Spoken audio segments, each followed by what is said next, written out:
On a quiet street corner, tucked away from the busy hustle of the city, there's a man who's become part of the scenery. He's not one to stand out, yet somehow he's always there. His face is weathered, lined with stories of hard days and nights spent on the streets. His clothes are old, mismatched, and threadbare, but they still serve their purpose, protecting him from the chill of early mornings and the heat of midday sun. He doesn't say much, rarely asking for help, but his presence is known to the few people who walk past. He carries with him only what he needs, a small worn-out bag with a few tools that he uses to make ends meet. Sometimes he cleans windows for a couple of dollars or helps with small tasks for people who need it. Most walk by, avoiding his eyes, too busy to care, too lost in their own lives to notice him. But there's something about him, something quiet and steady. Even in his circumstances, there's dignity in his steps. Though he doesn't speak of it, this man dreams. Maybe not of a mansion or a fancy car, but of simpler things. A place to call his own. A bed that isn't made of cardboard, food that doesn't come from a donation box. And perhaps most of all, he dreams of being seen, not as the man who's forgotten, but as someone worthy of a chance. But for now his world is small, and his days are spent surviving, one moment at a time. It's a quiet afternoon, the kind where time seems to slow down just a little. The man is sitting on the sidewalk, his back resting against the cool brick wall of an old building. His hands are folded in his lap, and his eyes are half closed, lost in thought. The noise of the city is distant, a steady hum in the background. People pass by, too absorbed in their own lives to notice him. Then, a car pulls up, breaking the calm. It's not a new car, far from it. The paint is chipped, and the tires have seen better days. It sputters and coughs as it comes to a stop, its engine making a strange noise. The driver, a man in his 30s, with a stressed look on his face, opens the door and steps out. He doesn't look like someone who's used to being on the street. His clothes are neat, but there's an air of frustration about him. The homeless man watches the scene quietly, sensing something's wrong. The driver peers under the hood, his face scrunching in confusion. He leans in, trying to figure out what's wrong with the car, but it's clear he doesn't know what he's doing. The engine makes a sputtering sound and dies again. For a moment the driver stands there, clearly lost. He looks around, unsure of what to do. The city's busy pace continues around him, but in his little corner everything seems to freeze. His frustration grows. The homeless man's gaze lingers on him, but he doesn't say anything at first. Finally, the man stands up slowly. He brushes his hands off on his pants, not in a hurry, but with purpose. He walks over to the car, his steps quiet against the pavement. He doesn't ask the driver if he needs help, but there's a quiet question in his eyes. The driver looks up, noticing him for the first time. His shoulders slump, as if he knows he can't fix it on his own. Without much of a choice, he nods and says, "Do you know anything about cars?" The homeless man doesn't answer right away. He just looks at the engine for a moment, then slowly nods. It's clear he knows exactly what to do. The homeless man doesn't rush. There's no sense of urgency in his movements, but there's an undeniable confidence in the way he steps toward the car. The driver watches closely, still unsure of what's happening. He's skeptical, but there's a quiet trust that settles in him as he sees the homeless man's calm demeanor. The man crouches down next to the car, eyeing the engine with a focused gaze. It's like he's been here before, like he knows the ins and outs of a broken-down engine more than most people. He pulls out a small worn bag that's tucked beneath his jacket. Inside there are a few basic tools, an old wrench, a screwdriver, and a couple of other things he's collected over the years. He arranges them neatly beside him, his hands steady as he picks up the first tool. The driver stands there awkwardly, unsure of how to act, unsure if he should offer help, or just step aside. He doesn't speak, just watches as the homeless man gets to work. He's almost in awe. The car, which had seemed like such a hopeless case moments ago, is now in the hands of someone who seems to understand it, almost like it's an old friend. The homeless man lifts the hood with a slow motion, inspecting it for a few seconds. His eyes move over the engine, looking for the problem. The driver notices how precise he is, how every movement feels deliberate. His hands don't shake, even though he's clearly been through his own struggles. It's as though this small act of fixing a broken car is just another thing he's done 1,000 times before. He begins with the simplest of things, a loose wire here, a cracked hose there. He checks the battery, his fingers brushing over the corroded terminals. It's not glamorous work, but it's necessary. The driver leans in slightly, unsure if he should say something, but there's nothing to say. He's just watching. The homeless man doesn't ask for help, he doesn't need it. There's something comforting about the rhythm of the man's work. It's methodical, almost soothing. He knows exactly what needs to be done. The driver looks down at his watch, wondering if he'll be stuck here for long, but it doesn't matter. The tension in his chest begins to loosen, his frustration starting to ebb away as he watches the homeless man work. As the minutes pass, the street around them continues on. People walk by too absorbed in their own world to notice what's happening in this little corner of the city. A couple of cars zoom past, their engines roaring, but it's as if the world has forgotten them for now. The only sounds are the soft clicks of tools, and the occasional hum of the car's engine as the homeless man works his magic. The driver takes a step back, finally accepting that there's nothing he can do to help. He's not a mechanic, and he's starting to realize that this man is far more capable than he ever expected. The moment of tension, the moment when the car seemed like a problem beyond fixing, fades away, and now there's a quiet sense of trust. The driver watches the man work, his expression changing. There's something in the way the homeless man carries himself, like he's doing this not because he has to, but because it's what he's good at. Finally, after what feels like a long time, the homeless man looks up. His hands are slightly smudged with oil, his shirt creased from working under the hood, but his eyes are calm. He gives the driver a small nod, almost as if saying, "It's ready." The driver is surprised, still not sure if this will actually work. But the homeless man stands up, wiping his hands on his pants. It's done. The driver feels a mix of gratitude and disbelief. The man who had nothing but a few tools and a quiet confidence has just done what seemed impossible. And the car, it's ready to go. The homeless man steps back from the car, his hands resting by his sides as he looks at the engine one last time. He wipes a small bead of sweat from his brow, though it's not from the heat of the day, but from the concentration. His work is done. The driver stares at the car for a moment, unsure of what to do next.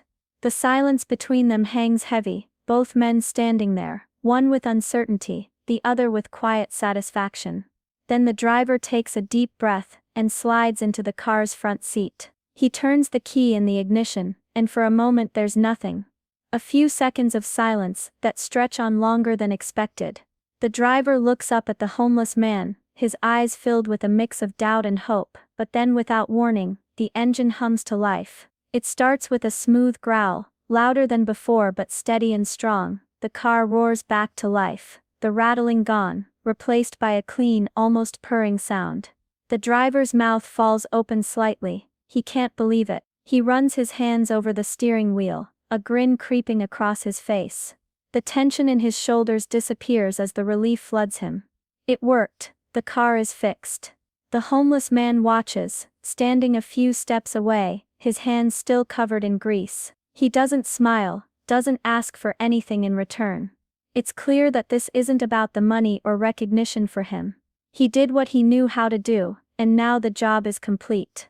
He's already turning away, ready to walk back to his spot on the street, but the driver's voice pulls him back. "Hey, wait a second," the driver calls, his voice a little unsure. The homeless man glances over his shoulder, raising an eyebrow, waiting. "You really fixed it," the driver says, still a little stunned. He's not sure how to thank him, or even if words can really express it. The homeless man simply nods, a small, almost imperceptible gesture. "It's done," he says quietly, his voice low but calm.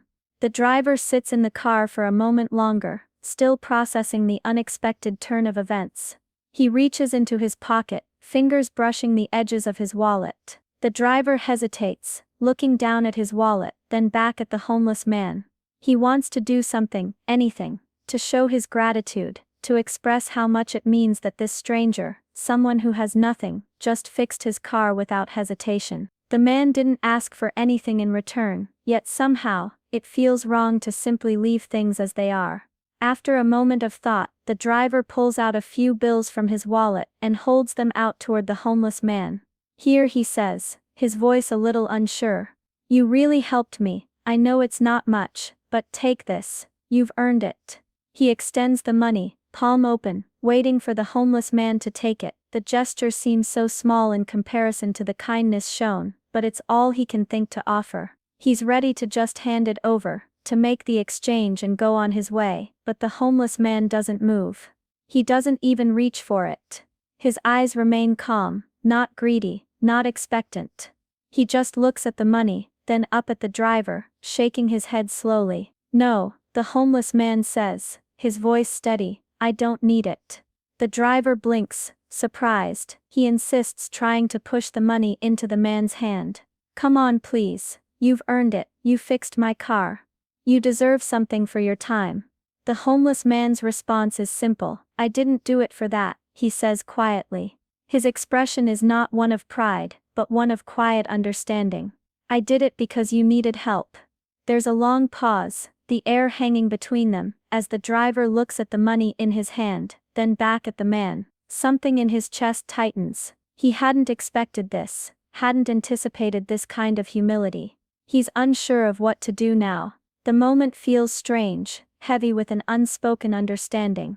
"I don't want your money," the homeless man adds, his voice a little softer now. "I'm just doing what I know." The driver stands there for a moment, his hand still holding the money out, unsure of how to respond. Finally he nods, his hand slowly lowering. He doesn't press it further, understanding that there's something more important than just giving a few dollars. It wasn't about payment, it was about kindness, a kindness that neither of them expected. The driver stands there for a moment longer, the money still in his hand, before letting it drop back into his wallet. He looks at the homeless man, unsure of what to say next. There's an odd mix of gratitude and confusion swirling inside him, but the moment feels like it's slipping away, like there's something else that needs to happen before it ends. Just as he's about to turn and get back in the car, the homeless man suddenly speaks again. "Wait," he says quietly, almost as though he's reconsidering something. The driver stops, surprised by the sudden shift. He looks back at the homeless man, who's now standing a little taller, his hands resting by his sides. There's a strange intensity in his eyes. The homeless man gestures toward the car's glove compartment. "There's something in there for you," he says. The driver is taken aback. "In the glove compartment?" He looks confused, wondering what the man means. He hadn't noticed anything when he'd opened it earlier. Without much more explanation, the homeless man walks over to the car, opens the door, and motions for the driver to check inside. The driver follows the man's instructions, feeling a little awkward but curious. He opens the glove compartment slowly, and as he does, a small envelope falls out onto his lap. It's plain, no markings or name on it, just a simple, unremarkable envelope. The driver picks it up, holding it between his fingers, trying to figure out what it could be. The homeless man stands back, watching quietly, his gaze steady but unreadable. "What is this?" the driver asks, still unsure, his fingers trembling slightly as he flips the envelope open. The homeless man just shrugs, a small smile tugging at the corners of his lips, but he doesn't say anything else. Inside the envelope, there's a letter. It's short, just a few lines, but the words are heavy, each one carrying a weight that settles deep in the driver's chest as he reads. "Once, I was in your shoes," the letter begins. "I know what it's like to feel lost, to feel like no one sees you, but it doesn't have to stay that way. There's always a way out. I've found mine. Let me help you find yours." The driver looks up, his breath catching in his throat. The letter is signed simply, "A friend." For a moment everything stops, the car, the street, the world around him. He's left speechless, his eyes still glued to the letter, unsure of what just happened. He looks up at the homeless man, but he's already starting to turn away, as if his part in this moment is done. Before the driver can say anything, the man is walking back down the street, disappearing into the crowd. The homeless man stands still for a moment, the weight of the letter in his hands feeling both foreign and familiar. He stares at the plain envelope, still unsure of why the driver left it for him. He had never asked for anything in return for his work, never expected anything at all. His life had been a series of small moments of survival, facing each day without looking too far ahead. But this was different. He slowly tears open the envelope, his fingers shaking slightly, and pulls out the single sheet of paper inside. The letter is short, but the words catch him off guard, leaving his heart racing in his chest. Once, I was in your shoes, the letter begins, the words seeming to echo in his mind. I know what it's like to feel lost, to feel like no one sees you, but it doesn't have to stay that way. There's always a way out. I've found mine. Let me help you find yours. The homeless man holds the letter to his chest for a moment, his breath caught in his throat, his hands tremble as he rereads the words over and over again. He blinks, and his vision blurs with the sudden sting of tears welling up in his eyes. It's not the words themselves, but the understanding in them. Someone else, someone who had been where he is reaching out. It feels like a lifeline. He hadn't realized just how much he needed to hear those words, how much he needed someone to remind him that he wasn't invisible, that there was still hope. He closes his eyes, holding the letter close, and for the first time in a long while, he lets himself feel something other than the cold weight of survival. The tears fall quietly, unbidden, as he whispers a thank you into the quiet air, even though the driver is long gone. As the homeless man stands there, holding the letter close to his chest, he lets the emotions flood through him. It's been a long time since anyone has shown him kindness, let alone offered a gesture like this. The weight of the letter in his hands feels more like a gift than anything material. The words, those simple powerful words, are enough to shift something inside him. They bring a spark of hope, a feeling that maybe, just maybe, things don't have to stay this way. For a long time he's told himself that survival is all he can manage. Day in and day out, he's fought to stay alive, to keep going, no matter how bleak things seemed. But now, standing here with the letter in his hands, he's realizing that there's more to life than just existing. Maybe there's more than just the streets, the struggle, and the loneliness. Maybe there's something waiting for him beyond the daily fight. The wind picks up slightly, rustling the edges of the letter, and he takes a deep breath. He knows he can't stay here forever. He can't let this moment pass without doing something with it. His mind races with thoughts of possibilities he never let himself dream of before. Could he find a way out of this life? Could he start over?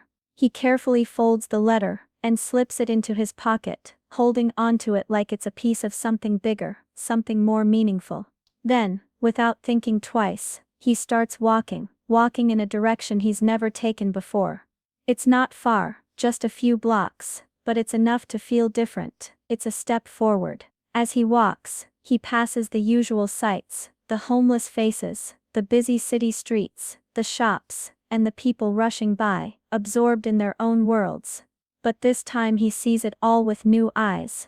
The world doesn't feel so distant, so unapproachable. The people around him are still unaware of his existence, but for the first time in a long time, it doesn't matter. He walks with purpose, his steps lighter than they've been in years. His mind is no longer clouded by hopelessness. He doesn't have all the answers, and he doesn't know what the future holds, but something inside him is changing. Maybe he'll find a place to stay tonight. Maybe he'll find a job. Maybe the kindness of a stranger will be the first step toward a life he's forgotten was possible. He doesn't know how long it will take, but he knows he's no longer alone in this journey.